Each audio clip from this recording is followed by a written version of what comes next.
Second.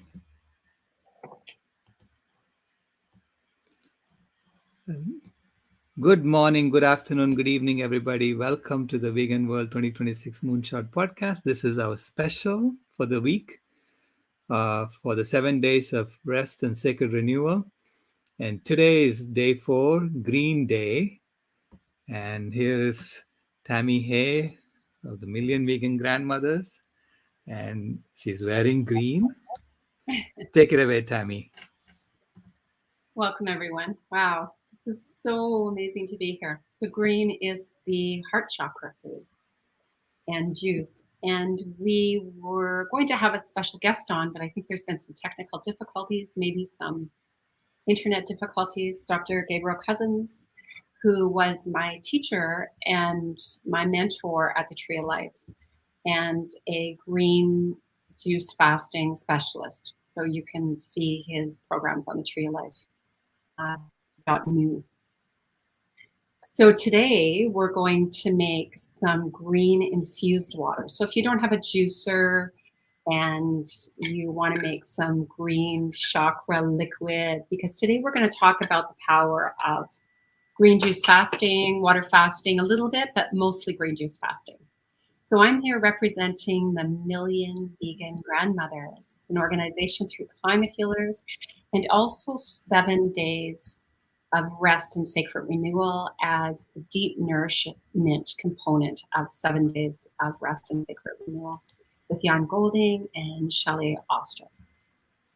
And the one thing that we often forget to nurture when we first wake up, many of us, is ourselves.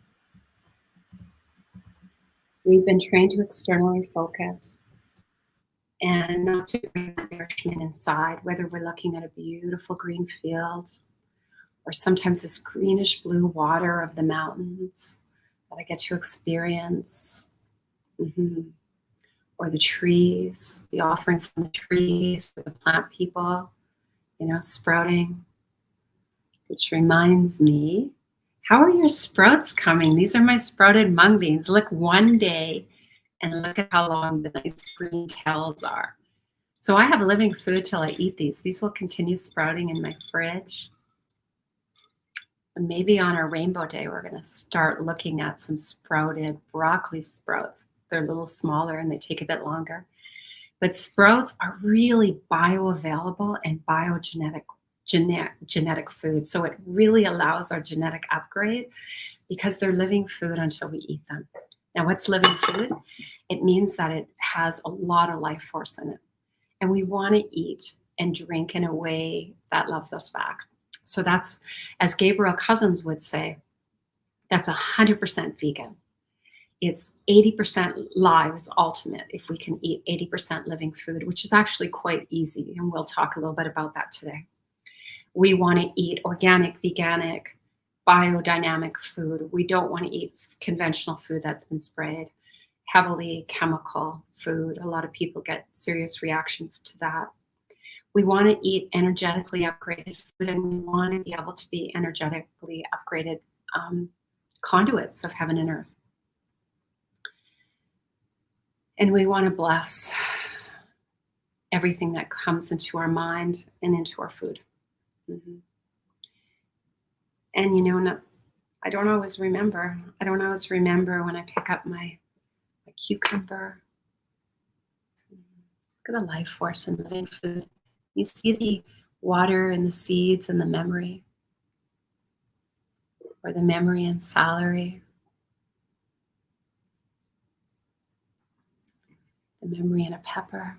We don't eat green peppers because they're not ripe. Or this purple cabbage.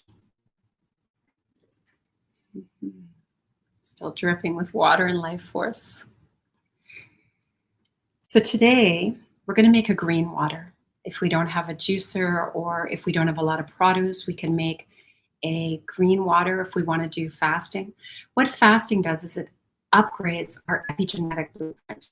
So we have genes, and a lot of people talk about genes and, oh, it's in my genes. And a friend of mine says, what's in your genes? Sausage, donuts? Is that what's in your genes? Are you learning to eat that stuff? Is that why we're getting cancer and illness? Is because we've forgotten to eat the rainbow food? We've forgotten what our heart needs. We've forgotten how to alkaline our bodies.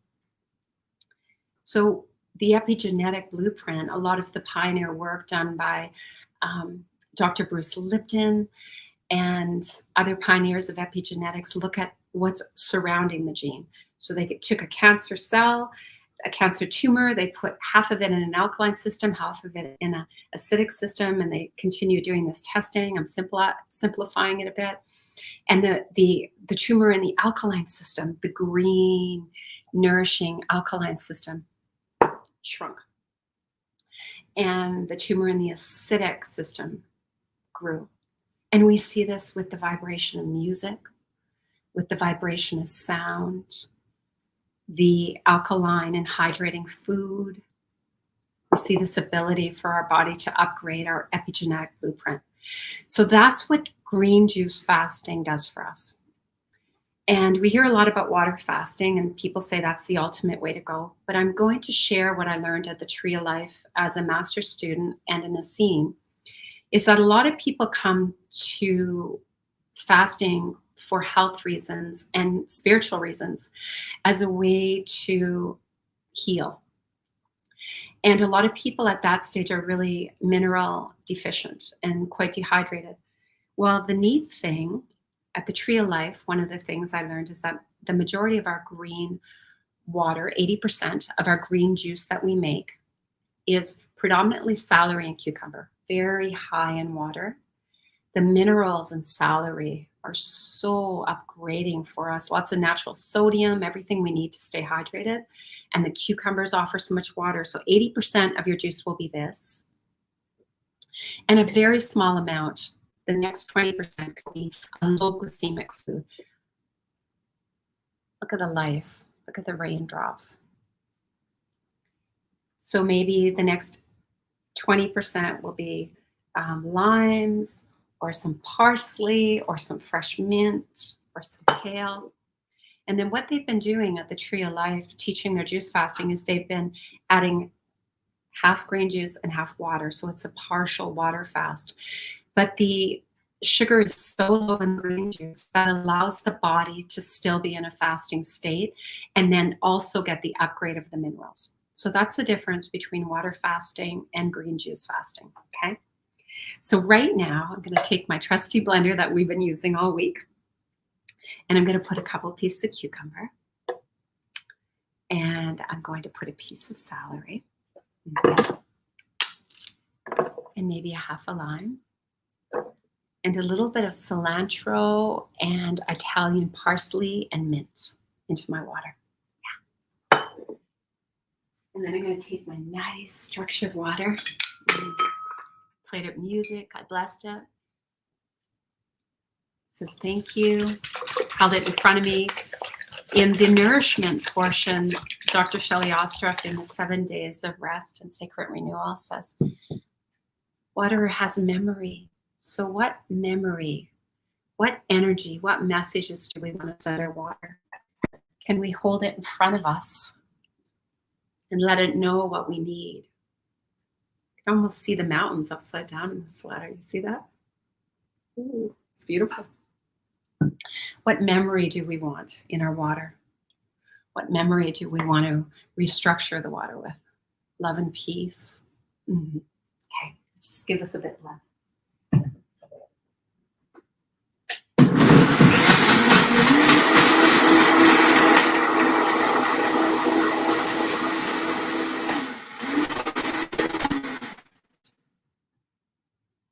So here we go. And I'm going to strain this, because if the body doesn't have to break down fiber when you're cleansing or juicing, or maybe you're just going to fast until noon, but if you really want to have the upgrade in your epigenetic blueprint, you need to do it for minimum 5 to 7 days. You won't go hungry. Quite the contrary, most of the research on healing and upgrading is on calorie restriction, cleansing the body, and stop eating so that the detoxification can catch up. Most of us are constantly putting food in. So here's our green, refreshing water. We're keeping it low glycemic, so we're not going to add any apple. Because today I'm doing a green juice fast. So cheers. Mm.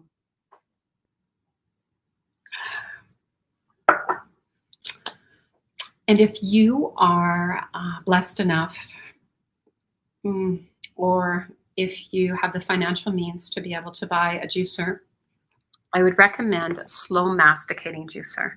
So this is my Omega slow masticating. And I made this fresh, green, predominantly celery cucumber juice. Look at how rich that is in color. And with a little bit of lime and a little bit of parsley in here. Parsley, Anne Wigmore, the mother or the founder of wheatgrass, she said parsley, if you can't get a hold of wheatgrass, parsley is such an amazing detoxifier. Also cilantro. You might want to add a little bit of cilantro. It helps get rid of heavy metals. Cilantro is an amazing upgrade to your green juice. Oh, it is such a gift. If you have a juicer and a slow masticating juicer, it's such a gift. Green water is lovely, infused water is lovely, and then there's this whole other level in this green juice. But it's also a lot of produce, and we recognize that's not available to a lot of people. So we can still have an amazing green juice fast, even a day. Even I in this 7 days of nourishment, try a day. And if you don't want to go a whole day without eating, skip dinner and have green juice.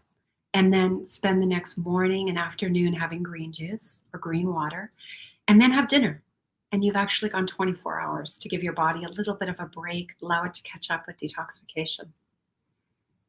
I'm going to talk a little bit about a slow masticating juicer, okay? So the grinding juicers, what they do is they're like, and they're grinding the vegetables so quick that they oxidize the vegetables. We don't want to be oxidated. We want to be oxygenated, but not oxidated. And so it throws around what Gabriel Cousens calls the subtle organizing energy field of that food. Whereas slow masticating doesn't grind our vegetables, and it kind of simulates the mastication of our teeth. Which brings me to one more point. When we eat our food, let's fully masticate it. Let's chew and focus on the different energy of the food. So if you're chewing nuts or seeds, and of course you want to soak them first so that they're way more bioavailable, chew them masticate them until they almost become a nut butter. And you know what's really neat to do this consciousness meditation, as Gabriel talks about in conscious eating and rainbow green live cuisine and spiritual nutrition, is it starts to change. So if I'm chewing in nuts and seeds, most people have such a hard time digesting them, and they're putting handful after handful, and it's too much for the body to break down.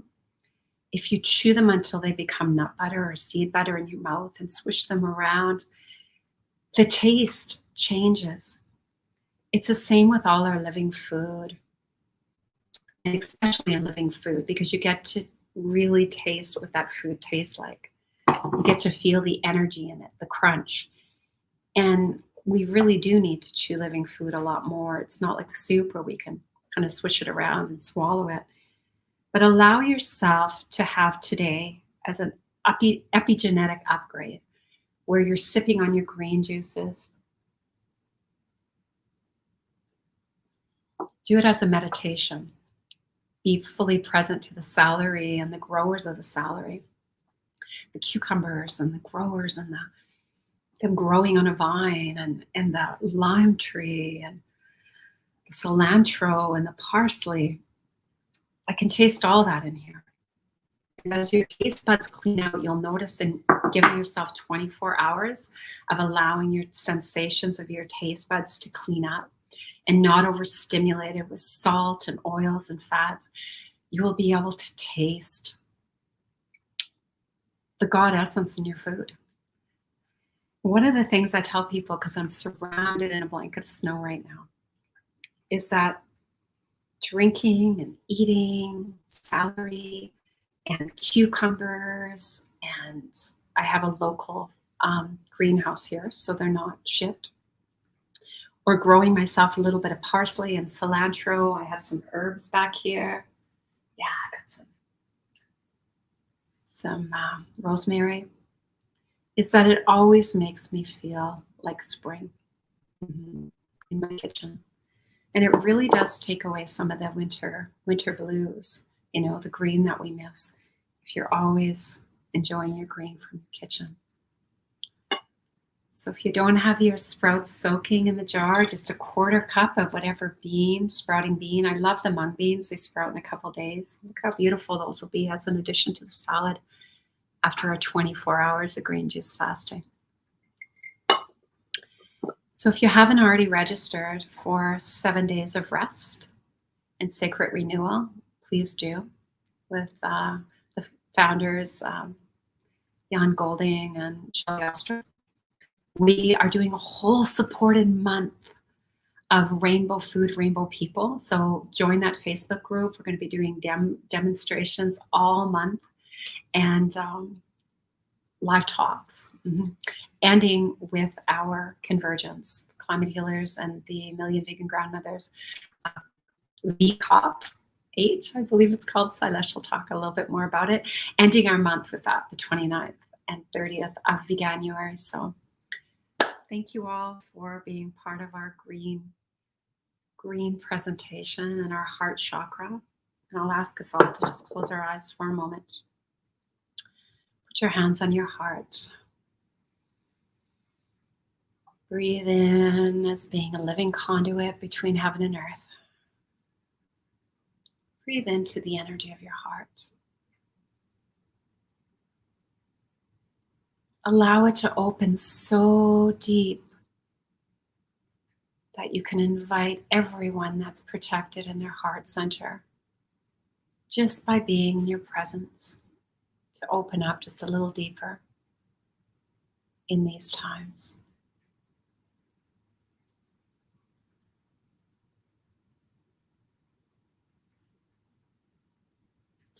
Thich Nhat Hanh says it takes only 3 deep breaths to come home. So take those nice deep breaths into your heart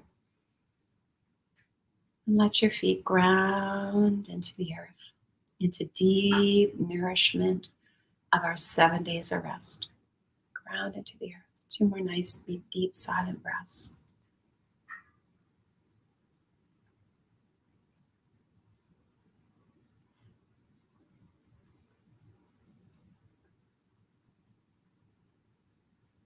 Thank you.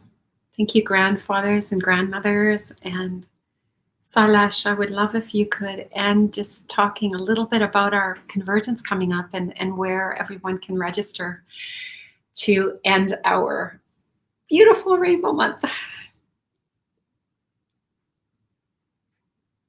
And you're muted, Silesh.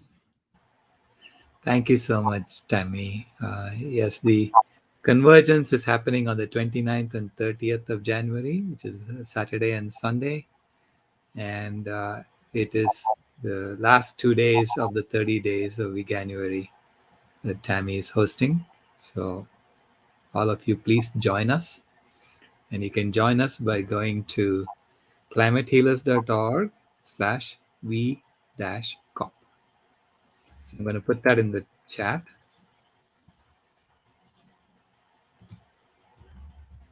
Maybe we'll also post 7 days of rest if you haven't joined.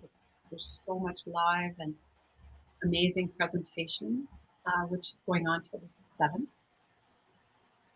Yeah, 7 days of rest is here. 7 days-rest.org. Please register there, and please register for VCOP and join us. This is the vegan convergence of the parties, and maybe I should say a bit about how that came about. We attended the convergence, the conference of the parties at the UN, in Glasgow, which is COP26. So this was the 26th annual meeting that happened in Glasgow. And it was the first time ever that they mentioned the word fossil fuels in their declaration. And they did not talk about animal agriculture, which is actually the leading cause of climate change. Because if we keep chopping down forests, and they agreed to continue burning down forests for the next 10 years until 2030. So even Brazil, Bolsonaro signed that. So, we had Viga, the cow in the room, talking about this. And we had a press conference at the UN talking about this, that people are not being serious about addressing climate change. So when we came back, we realized, that's we cannot afford to wait another 26 meetings, another 26 years for them to first mention animal agriculture. So the progress in the UN meetings has been so slow that we need to take action ourselves from the grassroots. So we decided to change the vegan world convergences into the vegan convergence of the parties. And you ask, who are the parties? In this case, the parties are us. It's the non-governmental organizations who come, all our partners. I mean, these are all the parties because the nations of the world are not doing it. They're not going to do it. So until we demand it, and to demand it, we need to create a grassroots movement that is strong enough that we have the power to demand it. So, which means we have to start implementing things ourselves. We have to start doing our own work. And we need to meet more often than once a year. So we decided that we were anyway having our quarterly convergences. So let's call this the vegan convergence of the parties. And we have invited a vegan member of the European Parliament to deliver the keynote address.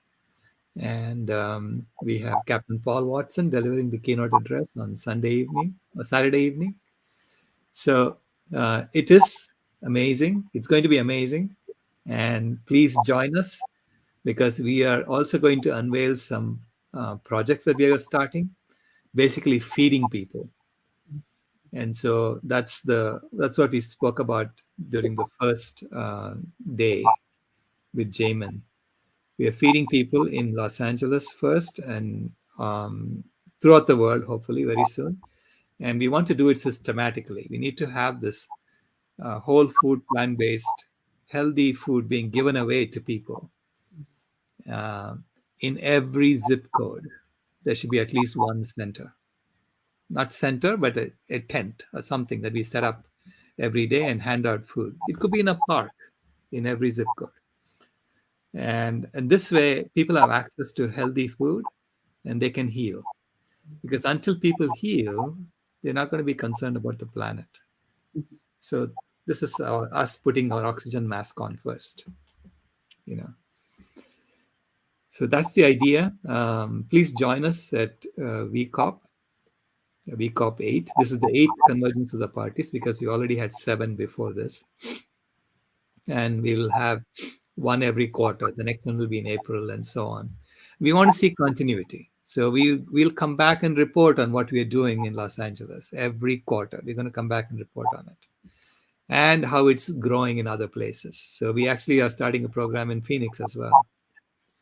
So it's actually boots on the ground. We're going to start implementing solutions to climate change, reforesting, regenerating forests, changing the world to vegan so that we have the land to do it and so on. What else can I say? I'm a systems engineer. This is, I think, the right way to address this systems problem. Okay. And we are also working on a model to show what are we really implementing and what can we see, what can we expect from implementing this. Okay. So we need to understand that. And in the model, we are going to be tracking biodiversity. So are the wild animals coming back? That's what the models should be tracking. And what we should see in reality is that the wolf population is going up, the bear population is going up. And that tells us that we are on the mend, right? Because right now they're all going down. I just seen an article today about the coyotes being a pest to the people in the river valley where I live, and such a misuse of our abilities. And so what they found this program that if they throw this plastic, well, tennis balls are made out of animals, and this tennis ball stuck with this little piece of plasticky thing that they throw at the coyote, that maybe it would divert him. This was on, our big news channel of Edmonton, Alberta, and we've started to see the last bit of wildlife that's left. Like, how much wildlife is left, Sailesh? Like 4 to 5%, right? Yeah, compared to what was there 10,000 years ago, we are almost 90% gone. So it's over 90% gone. So it's about 8% or 9% left. Yeah. I guess the stat I was thinking of is how much wildlife animals there are in comparison to domesticated and imprisoned animals. There are very small. Yeah. Correct. So we have reduced them by over 90%. And we have then replaced them with farmed animals that are much, much bigger in terms of volume, in terms of weight, compared to what they used to be. So wild animals, the farmed animals are the equivalent of 9 times the weight of all the wild animals that lived 10,000 years ago. They are the equivalent of 9 times in terms of how much food they're eating. Okay. And wild animal populations are down by 90% or more. And our population, human population, is double the weight of all the wild animals that lived 10,000 years ago. So in nature, we'll have a hard time maintaining this forever, obviously. This is unsustainable. And just maintaining our population at this level is also going to be unsustainable for a long term. But temporarily, it can maintain it if we get rid of these farmed animal population, which is so huge, right? Because they are 9 times the weight of all the wild animals that lived 10,000 years ago. So until we go vegan, we really have no business telling people to stop having children. Right? I mean, you haven't even done that yet. Right. So it is an ethical baseline, as Ray says. It's an ethical baseline that benefits both of us, both wild animals and human beings. And obviously the farmed animals too, they don't want to be farmed like that. This is torture and abuse of animals. Anyway, we're well on our way. The majority of the animals just want to eat green food, Exactly. And we want to eat from the green earth. And so this is a perfect conversation to say we're inviting you all back to your hearts. Yes. Your beautiful green chakra hearts, because if we live fully in our hearts, we won't harm anything. It is not our nature, is it, Sailesh, to harm anything? Yes. It's not our nature to harm. It's our nature to love animals. So we say, Homo ahimsas. Homo ahimsa. So eat plants, plant trees, love animals, and heal the planet. Thank you. So that's vegan.